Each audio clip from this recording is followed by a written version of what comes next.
Hello, and welcome to the Another Space Channel.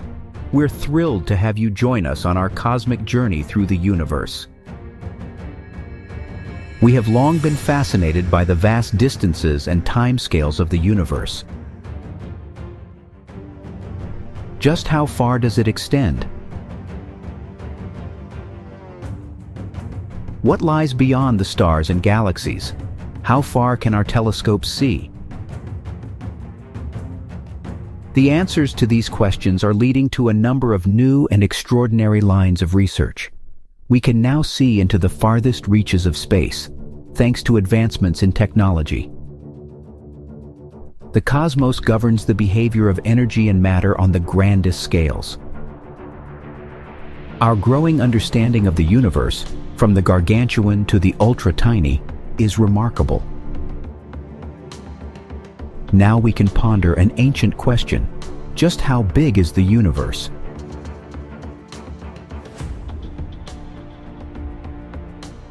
Ancient observers viewed the stars in the sky as a sphere that surrounded the Earth, a home for the deities. The Greeks were among the first to investigate celestial phenomena. They believed it was better to follow the will of the gods than their fickle whims. Anaxagoras, a philosopher and skywatcher, suggested that meteors were made of materials found on Earth and may have even originated from Earth. These early astronomers laid the groundwork for modern science. They would be astonished to learn of the advances made today by their modern counterparts. Now the stars and planets once thought to be inhabited by gods are seen as tiny parts of a vast structure of matter and energy that stretches far into space. How far has our understanding come since the 1920s? With the 100-inch Hooker telescope at Mount Wilson, Edwin Hubble and an assistant named Milt Humason analyzed the light from fuzzy patches in the sky, known as nebulae. These nebulae were in fact distant galaxies located far beyond our own Milky Way. Hubble and Humason found that the majority of them were moving away from us. The farther they observed, the faster these objects seemed to recede. This observation, now known as Hubble's law, implies that there was a time in the past when all the matter in these galaxies was gathered in one place.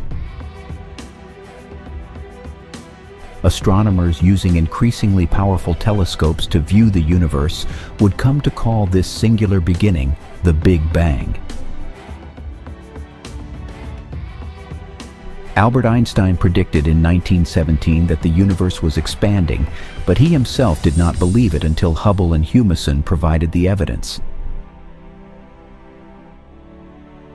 Einstein's theory of general relativity suggests that galaxies may be moving apart because space itself is expanding. When a photon is ejected from a distant galaxy, it travels through a vast cosmic landscape that is continually expanding, increasing the distance it must travel before it reaches us. The length of time since the Big Bang will determine just how large the universe is. But it's not just about the expansion rate.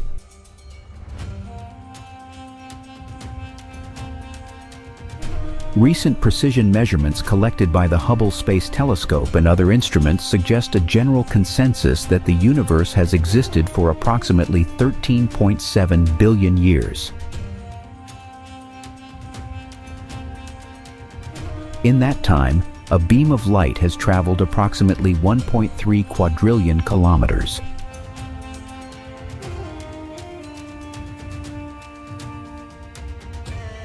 The most distant galaxies we've discovered are not actually the farthest things from us. Due to the expansion of the universe, the light observed by the Hubble Space Telescope is actually from galaxies 46 billion light-years away from us, in every direction and nearly 92 billion light-years apart. Is that the size of our universe? According to a new dramatic theory about the origins of our universe, it's not.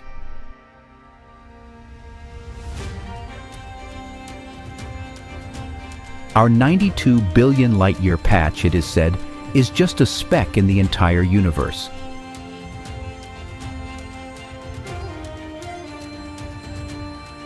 The theory is based on the discovery that energy constantly arises from the vacuum. The particles that make up matter and antimatter are particles of opposite charge. In the 1980s, Alan Guth proposed the existence of energy fields embedded within the vacuum of space. This vacuum of space suddenly became a higher energy state, which caused space and time to literally inflate.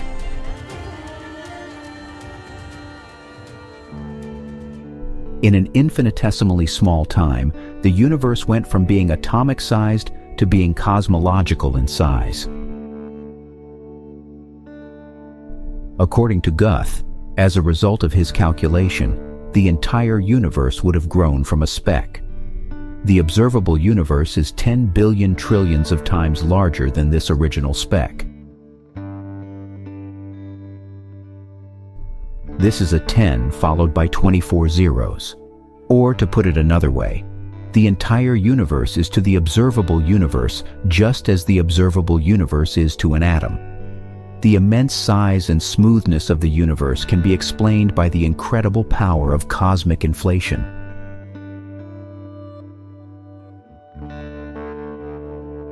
To be successful, the theory also needs to explain how the universe created what we observe: galaxies, clusters, and stars. Scientists are trying to reconstruct the events that led to the formation of our universe. In its early moments, such a process could generate what is called a little bang.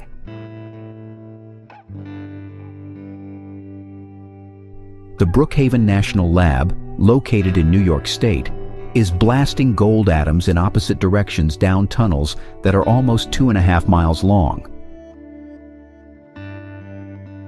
These atoms collide when they reach speeds just below that of light, resulting in a violent collision. A fireball erupts, with a temperature of more than 2 trillion degrees centigrade. The last time we can recall that anything in our universe got so hot was around 1/1,000,000th of a second after its conception.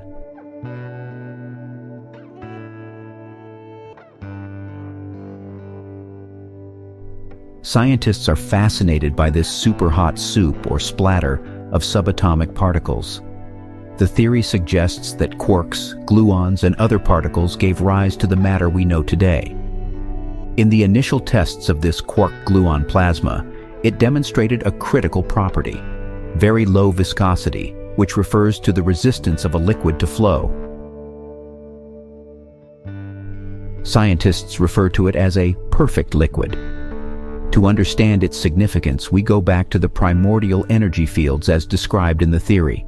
These fields were created by the Big Bang. It is believed that these fields had tiny fluctuations which were magnified to enormous size during inflation. These fluctuations generated pressure waves in the ultra-dense mix of quarks and gluons, creating ripples. As the universe developed, these ripples led to variations in the density of matter. The faint imprint of these primordial ripples can still be seen today. Accidentally discovered in the 1960s, Arno Penzias and Robert Wilson, working for Bell Telephone Laboratories, had created a giant horn-shaped antenna. This contraption detected excessive noise in the microwave part of the electromagnetic spectrum, no matter where it was pointed. This noise matched a prediction that was made years before. In the wake of the Big Bang, the universe was filled with a cloud made of hot, irradiated gas.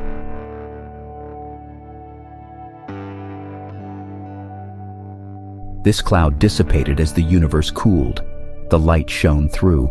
As the universe expanded, the spectral signature of this light would have changed over time. Penzias and Wilson found that this light's temperature had cooled. In essence, they had detected the echo of the Big Bang. This image shows the smooth contours that the Bell Labs team recorded. To understand the full impact of cosmic inflation, scientists will have to dig deeper into these findings. On April 24, 1990, the Hubble Space Telescope was launched into orbit by the Space Shuttle Discovery in one of the most significant scientific milestones of modern times. 5 months earlier, another arguably equally important launch took place. The Cosmic Background Explorer, COBE, was sent into space to take a more detailed look at the universe, specifically at the microwave radiation discovered by Penzias and Wilson. 2.5 years later, the results were released. The early light pattern contained both hot and cold areas. This was the beginning of everything we see today. These fluctuations can give rise to large-scale gas clouds, which can form clumps significant enough to create stars and galaxies. Astronomers use this template to explore how the patterns and dimensions of the universe have evolved over time. Today, astronomers can now observe the sky with computer-controlled telescopes, and international collaborations are being launched with the aim of mapping a significant fraction of the universe in 3 dimensions. The Sloan Digital Sky Survey, developed at Apache Point in New Mexico to produce astronomical data in mass quantities, set a new standard. Holes in a series of steel plates are precisely matched to the locations of galaxies in the night sky.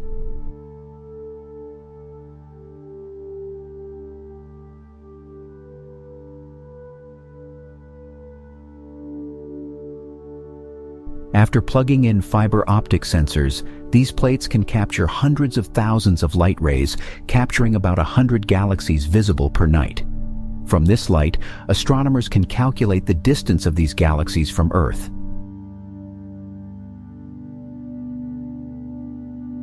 The 2-micron all-sky survey, or 2-mass, is another survey named after the frequency of infrared light its detectors are tuned to capture.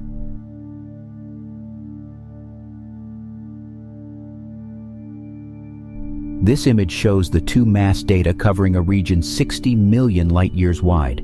In the middle, you will find the Milky Way and the local group of galaxies.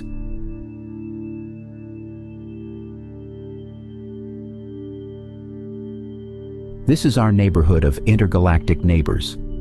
Continuing your journey to an area about 200 million light-years across, you encounter the densely packed Virgo supercluster.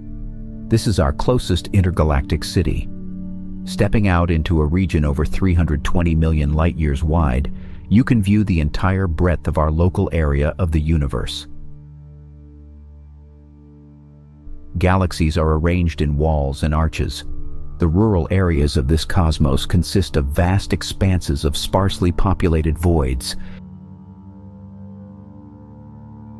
This region spans over 650 million light-years.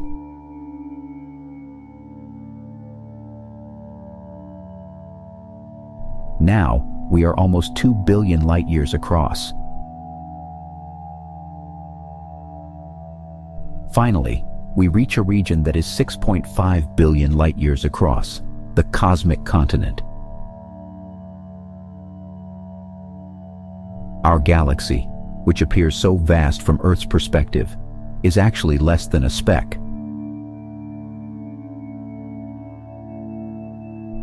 The 2-mass study, the Sloan Digital Sky Survey, and the 2-degree field survey in Australia have allowed us to extend our maps back a quarter of the way to the very beginning of the universe.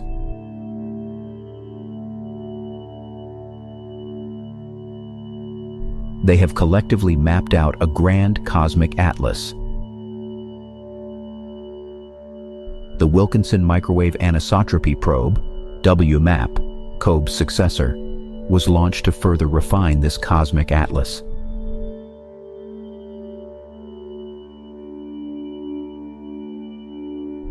WMAP traveled beyond Earth's interference to a balance point between the Earth and the Sun.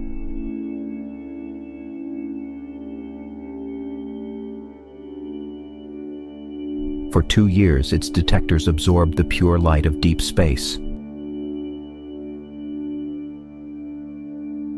WMAP observed a pattern that was, conscientists are using WMAP data to search for clues about the true dimensions of our universe.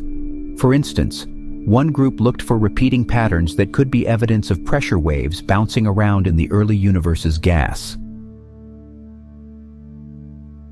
The universe has expanded so much during inflation that no waves could make it across. Doing the math, they concluded that the universe, at the very least, must have a minimum radius of 78 billion light-years. But what's the maximum size, and what exists beyond it? Astronomers are trying to understand what lies beyond our observational horizon, and they found some intriguing clues. Ancient observers believed that the universe was composed of 5 elements: earth, water, fire, air, and a 5th element, the quintessence, or ether, which wasn't included.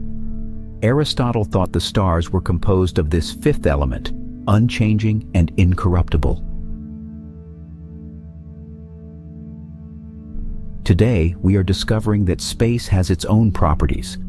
Astronomers have calculated how much gravitational force is required to hold together stars as they orbit around a galaxy, or galaxies as they orbit within a cluster. There simply isn't enough visible matter to hold these structures together. This missing ingredient is referred to as dark matter, and its identity is still a mystery.